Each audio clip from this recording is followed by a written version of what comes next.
नाही, फार मनधरणी आम्ही कुणाची केली नाही. निवडणूक आहे, निवडणूक झाली पाहिजे अशीच इच्छा आमची सर्वांची होती आणि म्हणून आता 630 मतं या ठिकाणी आहेत.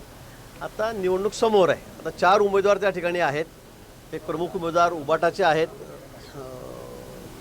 त्यांनी माघार घेतलेलीच नाही, आम्ही त्यांनी कोणाला म्हटलंही नाही. आणि त्याबरोबर अजून 2 उमेदवार आणि आमचा एक उमेदवार, असे 4 उमेदवार रिंगणामध्ये या ठिकाणी आहेत. आमची बिलकुल तयारी आहे. निवडणूक होईल आणि मला वाटतं की सर्वाधिक मतं मला वाटतं की आता राहिलेल्या ठिकाणी जागेपैकी हे जळगावमध्ये आम्हाला या ठिकाणी मिळतील. महायुती म्हणून आम्ही या ठिकाणी सगळे एकत्रितपणे लढत आहोत.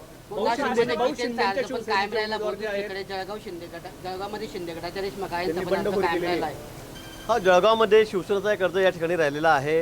एक नगरसेविका आहेत काळे म्हणून, त्यांनी या ठिकाणी ठेवलेला आहे. नाशिकमध्ये सुद्धा आम्ही खूप प्रयत्न केले शेवटपर्यंत, पण या ठिकाणी गोकुळ गीते यांनी फोन शेवटी स्विच ऑफ केला. त्यांनी त्या ठिकाणी आपला फॉर्म त्या ठिकाणी कायम ठेवला. आता तेही त्या ठिकाणी रिंगणामध्ये आहे. पण मी पुन्हा सांगेल की या ठिकाणी महायुती म्हणून आम्ही पूर्ण ताकदीने उभे आहोत. खूप मोठं बहुमत, जवळपास 80% मतं ही आमच्या त्या ठिकाणी महायुतीची त्या ठिकाणी आहेत. आणि म्हणून मला खात्री आहे की ही जागासुद्धा आम्ही मोठ्या बहुमताने त्या ठिकाणी निवडून आणू. आज राज्यामध्ये जवळपास 5-6 जागा ज्या बिनविरोध झालेल्या आहेत. 17 पैकी 6 जागा बिनविरोध झालेल्या आहे. 11 जागेवर या ठिकाणी लढत आहे. 11 जागासुद्धा सगळ्या विक्रमी मतांनी या ठिकाणी महायुतीच्या निवडून येतील. मी आधीच सांगितलेलं की एकही जागा महाविकास आघाडीला या ठिकाणी मिळणार नाही. एकही विधान परिषदेला आमदार या ठिकाणी त्यांचा निवडून येणार नाही. फॉर्म कायम राहिल्यामुळे जळगावला काढेंचा फॉर्म कायम राहिला आणि याच्यामुळे महायुतीतील कुठेतरी अंतर्गत मतभेद जे ते चव्हाट्यावर आलं. नाही, जळगावला आम्ही खूप प्रयत्न केलेत, नाशिकला खूप प्रयत्न केलेत. मी शेवटपर्यंत गणेश गीतेंशी फोनवर बोलत होतो. गोकुळ गीतेंशी सकाळी 2दा बोललो, त्यानंतर त्यांनी फोन स्विच ऑफ करून टाकला. त्यानंतर माझं त्यांचं बोलणं झालं नाही. मला वाटतं ठीक आहे, शेवटी तिथे आमचं खूप मोठं बहुमत आहे. 80%च्या वर मतं ही आमची महायुतीची त्या ठिकाणी आहेत.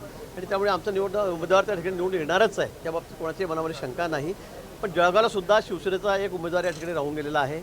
त्या बाहेरगावी गेलेलं असं त्यांचं म्हणणं आहे. असू द्या, काय असेल नसेल ते, पण उद्यापासून आम्ही सगळे तयारीला लागू आणि आम्ही महायुती म्हणूनच सगळेजण या ठिकाणी निवडणूक लढू. या निवडणुकीच्या माध्यमातून शिवसेना मात्र अडून बसलेली होती. जागा वाटपावरूनचा हा जो तिढा होता हा माघारीपर्यंत कायम दिसला. आता निवडणूक सोपी वाटत नाही तशी. तुम्हाला काय वाटतं मला माहीत नाही, पण तुम्हालाही माहीत आहे इथे मतांची संख्या कशी आहे म्हणून आणि काय होणार आहे म्हणून. मला सांगायची गरज नाही. या ठिकाणी जळगावमध्ये जळगाव हा महायुतीचा बालेकिल्ला आहे. आम्ही सगळेजण तिकडे सोबत आहोत. ज्यावेळेला मतदानाचे आकडे येतील त्यावेळेला आपल्याला कळेल. बहुत काही जाहीर माघार वगैरे यासाठी काही प्रयत्न पुढच्या काळात होतील का? आणि महायुतीचं बहुमत जरी असलं मात्र आता या ठिकाणी महायुती राहिलेली नाही आहे आणि राज्यात देखील महायुती अभेद्य दिसत नाही आहे. बऱ्याच ठिकाणी बंडखोरी झाली आहे. काही ठिकाणी होणार आहे, पण नेत्यांमध्ये एकमत आहे. तिन्ही पक्षांचे नेते, माननीय मुख्यमंत्री महोदय असतील, दोन्ही उपमुख्यमंत्री महोदय आहेत, आमचे सगळे अध्यक्ष आहेत पार्टीचे, सगळ्यांमध्ये एकमत त्या ठिकाणी आहे. इथे कुठेही अडचण नाही. आम्ही सगळे महायुती म्हणून एकमताने या ठिकाणी लढणार आहोत आणि निकाल आल्यावर तुम्हाला कळेल की आमची महायुती किती अभेद्य आहे.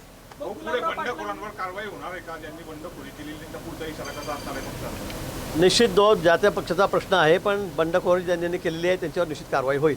गुलाबराव पाटलांनी प्रतिक्रिया देताना नाराजी व्यक्त केली होती की भाजपने जेमतेम 4 जागा दिल्या, त्यातही बंडखोरी उभी केली. आता तो विषय मला वाटतं वरिष्ठ पातळीवरचा आहे. तो काही माझा विषय नाही. कोणी किती जागा घेतो दिल्लीपर्यंत विषय गेलेला होता, आपल्याला माहीत आहे. तिथून तो निर्णय झालेला आहे आणि एकमताने हा निर्णय झालेला सगळ्यांच्या तिघा पक्षांच्या अध्यक्षांच्या प्रमुखांच्या एकमताने हा निर्णय झालेला आहे. त्यावर आता न बोललेलं बरं. भाऊ प्रताप पाटलांना उमेदवारी मिळाली नाही म्हणून या ठिकाणी बंडखोरी झाली असं वाटतं का? मला वाटतं काही तसा संबंध नाही आहे. त्या गोष्टीचा इथे अजिबात काही संबंध नाही आहे. त्यामुळे बंडखोरी झाली असं समजण्याचं अजिबात कारण नाही. चौरंगी लढत होते, आपल्या उमेदवाराला काही फटका बसण्याची शक्यता असं वाटतंय का? मी सांगितलं की महाराष्ट्रामध्ये सगळ्यात जास्त विक्रमी मतं हे आमच्या उमेदवाराला या ठिकाणी मिळतील, जळगावमधून मिळतील.